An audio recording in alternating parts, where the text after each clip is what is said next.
महात्मा उपासक डॉक्टर सोहनराज तातेड़ पुनरुत्थान और आत्मविज्ञान के बाद अब ला रहे हैं सनातन सत्य, जैसी दृष्टि वैसी सृष्टि, कुदरत, कुदरती रचना एवं कुदरत के कानून से शाश्वत सुख की प्राप्ति।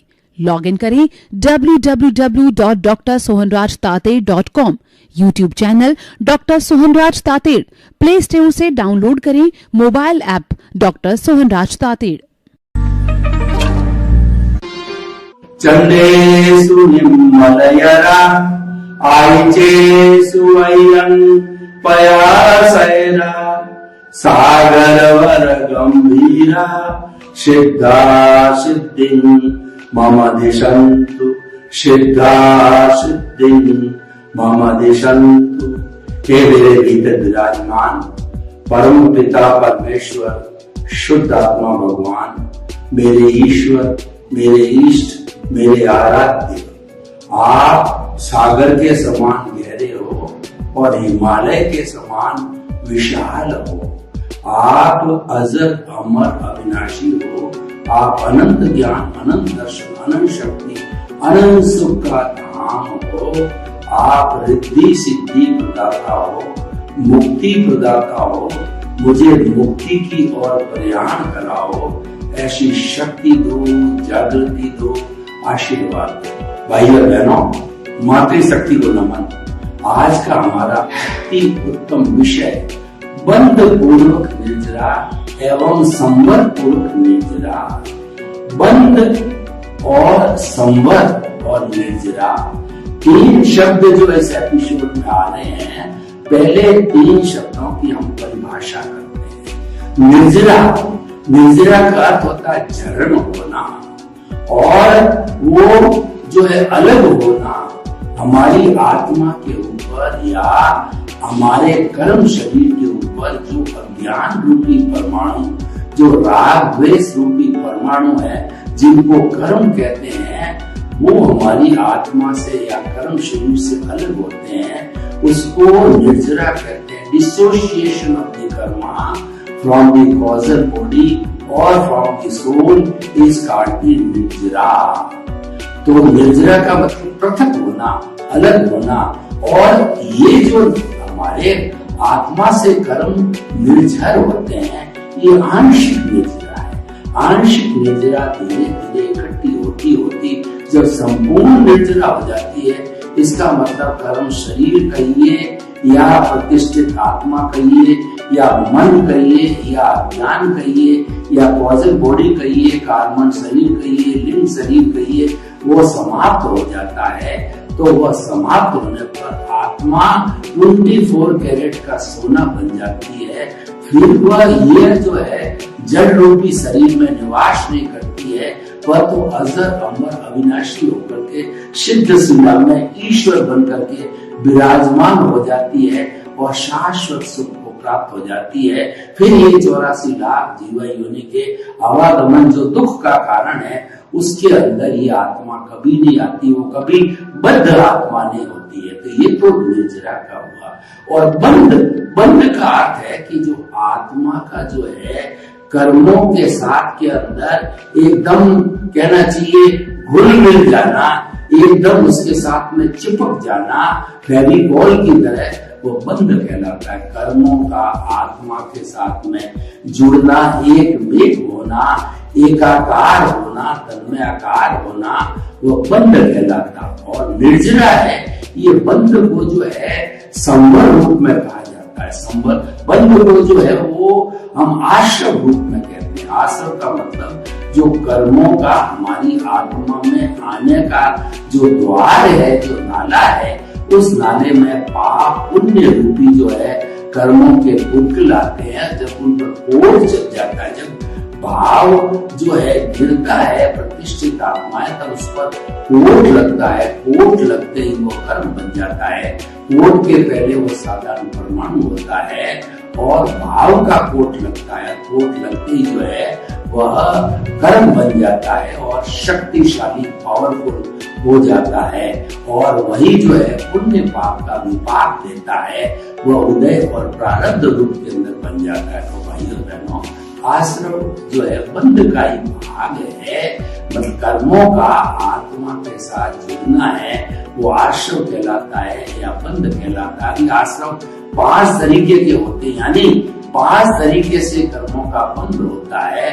वो है मिथ्यात्व, अविरति, प्रमाद, कषाय और योग। मिथ्यात्व का अर्थ होता है रॉन्ग बिलीफ। जितनी हमारी गलत बिलीफ है कि ये शरीर मेरा है, ये शरीर का संचालक मैं हूँ, ये रॉन्ग बिलीफ है।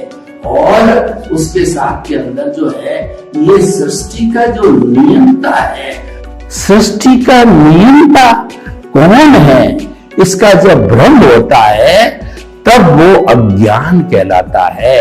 सृष्टि का नियंता व्यवस्थित शक्ति है और कुदरत है, वो सृष्टि का नियंता है। परंतु हम मान बैठते हैं कि मन वचन काया रूपी शरीर का संचालक मैं स्वयं हूं। इस अज्ञान के कारण मिथ्यात्व खड़ा हो जाता है, मोहनीय कर्म खड़ा हो जाता है।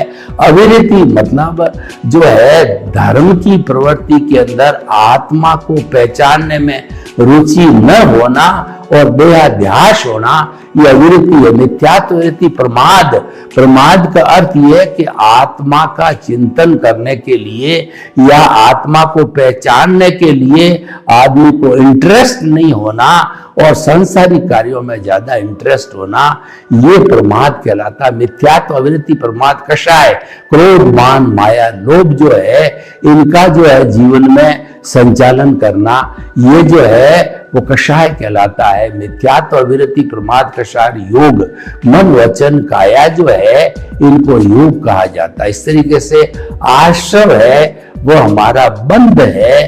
तो इसका अर्थ ये हुआ कि बंध पूर्वक निर्जरा का अर्थ ये है कि जब हमारी मन वचन काया की जो धार्मिक प्रवृत्ति शुभ प्रवृत्ति होती है उससे जो है हमारे पुण्य का बंध होता है और साथ साथ में निर्जरा होती है, ये बंध पूर्वक निर्जरा कहलाती है। और एक दूसरी निर्जरा होती है संवर पूर्वक निर्जरा। संवर पूर्वक निर्जरा का अर्थ में या तो अगर हम आत्मा के चिंतन में डूबे हुए हैं और हम आत्म आलोचना कर रहे हैं, आत्म मंथन कर रहे हैं, सेल्फ रियलाइजेशन की बात कर रहे हैं और इंट्रोस्पेक्शन कर रहे हैं और केंद्र में हमारे आत्मा है, आत्मा का ही चिंतन, आत्मा की ही भजना और आत्मा के गुणों का बखान करना, जितना जितना हम आत्म केंद्रित रहते हैं, आत्मा के इर्द गिर्द रहते हैं, केंद्र में आत्मा को रखते हैं और उससे जो है हमारी जो निर्जरा होती है, कर्मों का जो है वो छूटना होता है आत्मा से, वो संवर पूर्वक निर्जरा है। संवर पूर्वक निर्जरा के अंदर हमारे पुण्य जो बनता है वह मोक्ष के लायक और सहायक मिलता है और बंध पूर्वक निर्जरा में वो पुण्य आता है, वो शुभ गति के अंदर ले जाता है, मनुष्य गति में और देव गति के अंदर गति में घुमाता है। गति है चाहे शुभ हो चाहे अशुभ हो, वो स्वयं संसार है। इसका मतलब बंध पूर्वक निर्जरा भी संसार है, लेकिन अगर आपको मुक्ति को जाना है तो हमें संवर पूर्वक निर्जरा करनी चाहिए।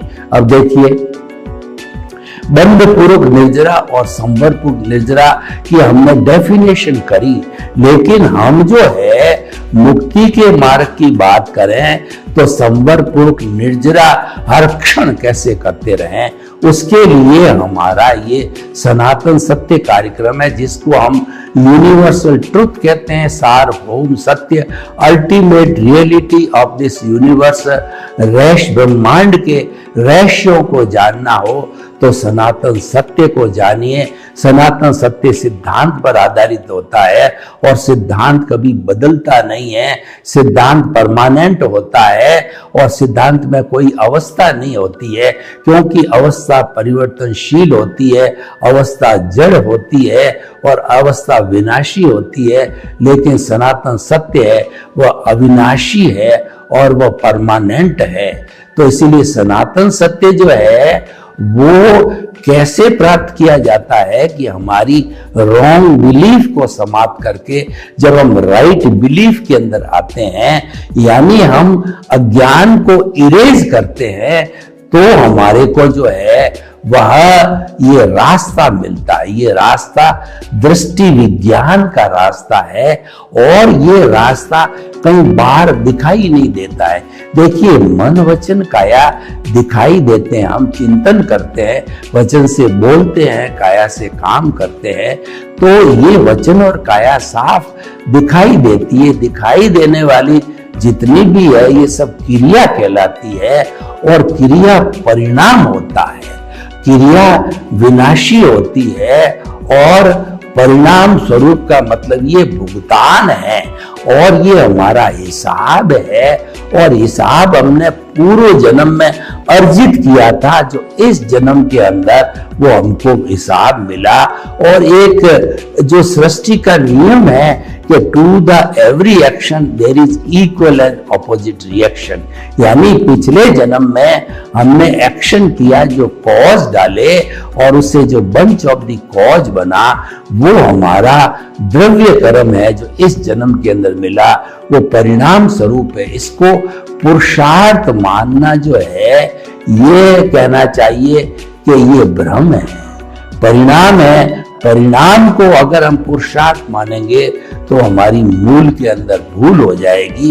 यह तो मैकेनिकल मोड से चलता है। इसीलिए कहा गया है कि मन वचन काया तथा उससे जुड़ी हुई हर अवस्था मात्र कुदरती रचना है और वह कुदरती रचना जो है वह वो ऑटो मोड से चलती है और वह विनाशी है, क्योंकि वह अवस्था से जुड़ी हुई है। हमारा ये सनातन सत्य कार्यक्रम कुदरती कानून और बीच में है कुदरती रचना। कुदरती रचना परिवर्तनशील है और कुदरत का कानून भूत भविष्य वर्तमान में कभी नहीं बदलता, परमानेंट है इसके अंदर और ये सिद्धांत पर आधारित है, इसलिए नहीं बदलता है। तो भाई और बहनों, हमें जो है परिणाम को छोड़ करके और हमारा जो पुरुषार्थ है, पर जो व्यक्ति कहता है कि मैं तो अगर पुरुषार्थ नहीं करूंगा तो पीछे रह जाऊंगा, दुनिया का नंबर 1 कैसे व्यक्ति बनूंगा, तो आप अगर हमारे इस मन वचन काया की जो क्रिया को पुरुषार्थ मानते हो, तो हमने इसको रिलेटिव पुरुषार्थ की संज्ञा दी है। रिलेटिव पुरुषार्थ अज्ञान है। अज्ञान बुरा नहीं है। अज्ञान से हमारे इस संसार का पूरा कहना चाहिए संसार चलता है। अज्ञान न हो तो संसार चले नहीं। संसार का जो मूल बीज है वो अज्ञान है। अज्ञान ये राग द्वेष है और ये प्रतिष्ठित आत्मा है, इससे पुरुषार्थ किया जाता है। तो भाई और बहनों, आप इसको पुरुषार्थ माने, वो आपकी इच्छा है। सनातन सत्य जो है, जो पुरुषार्थ मानता है, वो आत्मा को केंद्र में रख करके मानता है, वो रियल पुरुषार्थ है। पुरुषार्थ का अर्थ होता है जो हमको मुक्ति की ओर ले जाने वाला है, जिसमें हमारा ज्ञान दर्शन सम्यक हो जाना चाहिए। तो उसके लिए जो है हम सबसे पहले किसी ज्ञानी पुरुष या सद्गुरु से जो है समझ करके इस एनलाइटनमेंट को प्राप्त करें, इस सच्चाई को प्राप्त करें, अपनी रॉन्ग बिलीफ को समाप्त करके राइट बिलीफ को प्राप्त करिए। तब होगा जब हमारा पुण्योदय होगा। पुण्योदय बिना हमको ज्ञान नहीं मिल सकता, हमको सद्गुरु नहीं मिलेंगे, हमको ज्ञानी पुरुष नहीं मिलेंगे। और जैसे कि नॉर्मल व्यक्ति भवांतर के अंदर घूमता आ रहा है, वह घूमता रहेगा, इंद्रिय सुख को ही सब कुछ मानेगा, वो बहिर आत्मा रूप में रहेगा, वो स्वार्थ की चेतना में रहेगा और अपने कर्म शरीर को घटाता बढ़ाता रहेगा और ये 84 लाख जीवा योनि में घूमता रहेगा। मान मान लीजिए हमारा इस जन्म के अंदर पुण्योदय हुआ है, तो पुण्योदय होने से हमको ज्ञानी पुरुष कहिए, सदगुरु मिले, उनकी कृपा, उनका पुण्योदय, हमारा पुण्योदय, वो निमित्त बने हमारे लिए और हम निमित्त बने उनके लिए। तो दोनों के मिलने से, उनके अतिशय से, उनकी कृपा से और हमारे पुण्योदय से जो है हमको यथार्थ ज्ञान होगा, जिसको एनलाइटनमेंट कहा जाता है। और वो ज्ञान होने पर हमारा जो अनंतानुबंधी कषाय है, जिससे कर्मों का बंद होता है, कर्म बंद की वो फैक्ट्री है दर्शन मोहनीय की, उसको वो भस्मीभूत करता है। उस जहर की थैली को वो बाहर निकाल के फेंक देता है। कैसे फेंकता है? मैं आपको उदाहरण दूं कि कुछ ये कालबेलिए होते हैं जो पूंगी बजाया करते हैं। पूंगी की मधुर ध्वनि पर बड़े बड़े नाग जो है नाचने लग जाते हैं। ये नागों की, सर्पों की कमजोरी है कि वो पूंगी पर नाचते हैं। जैसे कि व्यक्ति जो है लालच में अपना गला कटाता है, तो यह भी सर्प का एक लालच होता है। पूंगी बजाता, उसमें से वो देखता है कि जो अच्छा नाग है, और वो मस्त हो जाता है पूंगी बजाते बजाते। तो वह एक शल्य चिकित्सक के रूप में होता है कालबेलिया।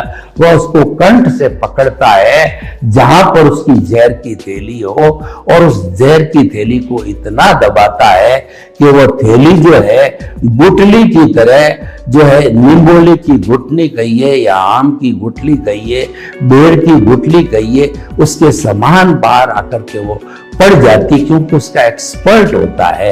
जहर की थैली निकलने के बाद में वो साधारण नाग हो जाता है, और फिर वह उसको अपने हाथ पर डसाता है, उसको पिटारे में बंद करता है और अपने व्यवसाय का एक अंग बनाता है।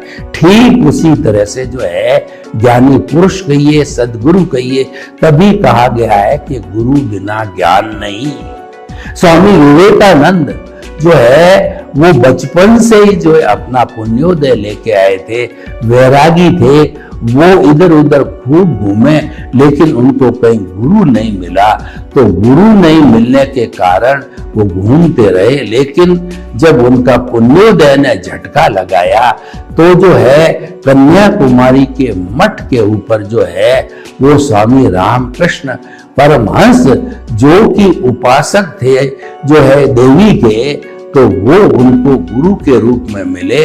प्रथम दृष्टवा रामकृष्ण परमहंस को शिष्य मिल गया, और स्वामी विवेकानंद जी को गुरु मिल गया, और उन जो है नरेंद्र नाथ को जो है स्वामी विवेकानंद बना दिया गया एनलाइटनमेंट होने से। ये लंबी कहानी, मैं उसमें नहीं जाना चाहता।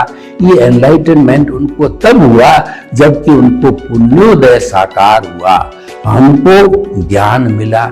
ज्ञान मिलने से क्या है, हमारी सीट जो है बहिर आत्मा से अंतर आत्मा हो जाती है, और बहिर आत्मा एक मात्र मैकेनिकल आत्मा का रूप होता है, प्रतिष्ठित आत्मा का, जिसके अंदर मात्र डिस्चार्ज चलता है, और हम नया चार्ज, संसार का चार्ज करते हैं, कॉज डालते रहते हैं। लेकिन जब हम जो है अंतरात्मा बन जाते हैं, तो वो प्रतिष्ठित आत्मा, लाइव प्रतिष्ठित आत्मा के अंदर अंतर आत्मा बनने के बाद में हम परार्थ की चेतना में आ जाते हैं, हम लाइव प्रतिष्ठित आत्मा की चेतना में आ जाते हैं।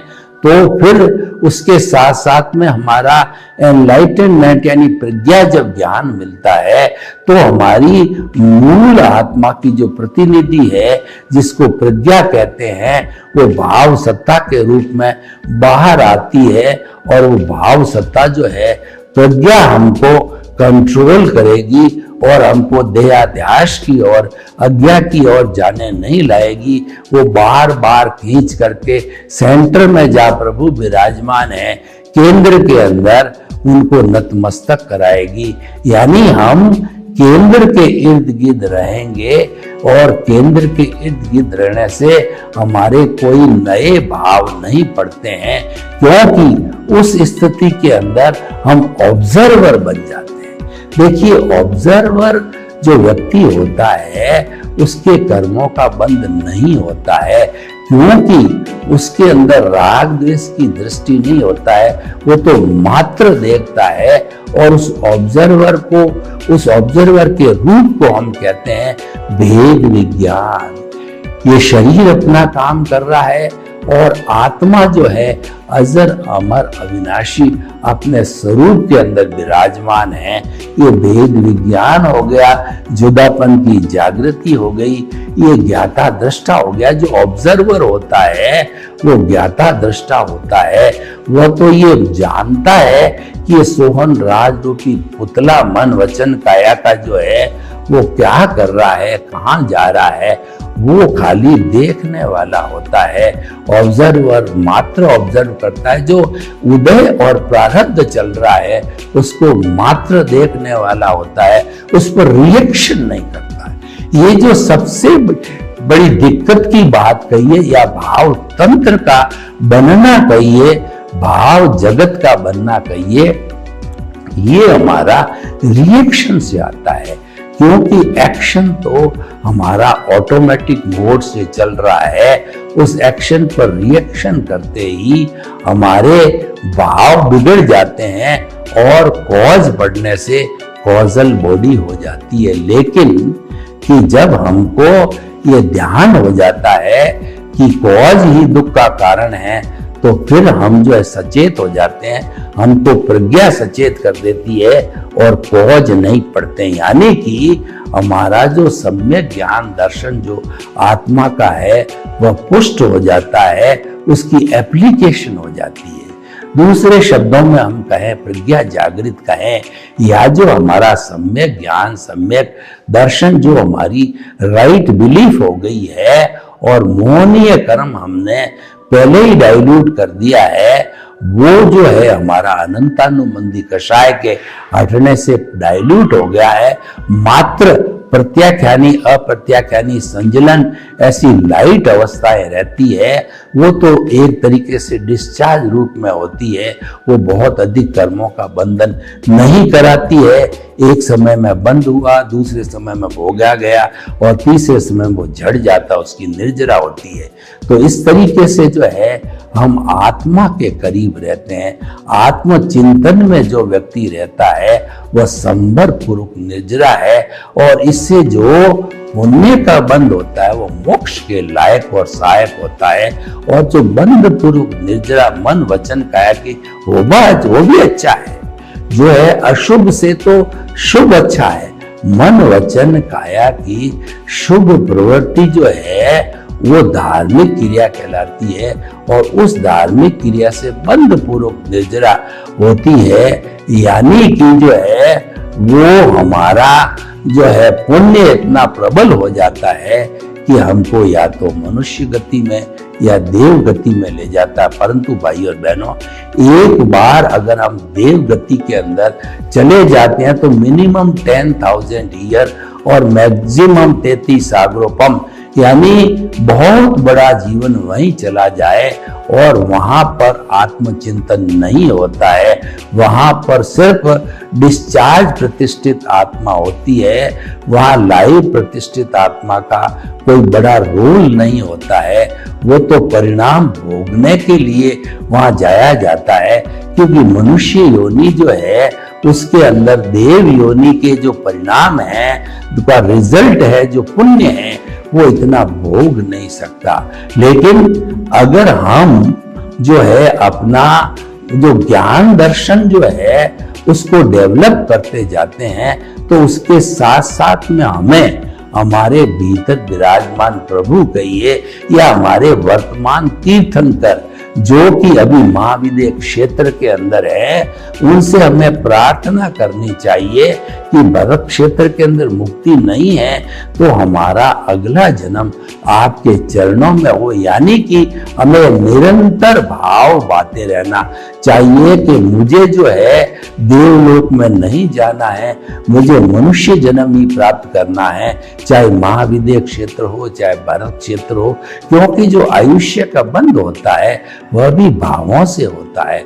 सारे कर्म, 8 ही तरह के कर्म हैं, वो भावों का कोट चढ़ने पर ही होता है। जैसे शुभ अशुभ और शुद्ध भाव होते हैं, वैसे शुद्ध भाव में कोई कोट चढ़ता नहीं है, और शुभ और अशुभ भाव में अशुभ कोट चलता है, जिसको कि वो जब उदय में आते हैं तो वो पाप कर्म कहलाते हैं। और शुभ भावों के अंदर जो है जो कोट चढ़ता है, जब वो उदय में आता है, प्रारब्ध में आता है, जब वो पुण्य कहलाता है। लेकिन कोट चढ़े बिना परमाणु कर्म नहीं बन सकता। तो इस तरीके से हमें ये कोशिश करनी चाहिए कि हम संवर पूर्वक निर्जरा करते रहें। बंध पूर्वक निर्जरा बुरी नहीं है, पर वो हमको फिर संसार में घुमाने वाली है। अगर आपका लक्ष्य मुक्ति प्राप्ति है और आपका जो है शाश्वत सुख की प्राप्ति करना है, तो आपको इस विधि से संवर पूर्वक निर्जरा करते रहना चाहिए। और ये अभ्यास की बात है, ये हमारे दृष्टि की बात है, ये क्रिया की बात नहीं है। भाव सब दृष्टि में रहते हैं। सर्वे भवन्तु सुखिनः, सर्वे सन्तु निरामया। लोग के जीवों को सुख मिले, शांति मिले, आनंद मिले, प्रेम मिले, सौहार्द मिले, और सभी हम संवर पूर्वक निर्जरा करके शाश्वत सुख को प्राप्त करें। आपके प्रति शुभ। ओम। महात्मा उपासक डॉक्टर सोहनराज तातेड़ पुनरुत्थान और आत्मविज्ञान के बाद अब ला रहे हैं सनातन सत्य, जैसी दृष्टि वैसी सृष्टि, कुदरत, कुदरती रचना एवं कुदरत के कानून से शाश्वत सुख की प्राप्ति। लॉग इन करें www.drsohanrajtated.com। YouTube channel doctor Sohanraj Tated, play store से डाउनलोड करें mobile app doctor Sohanraj Tated.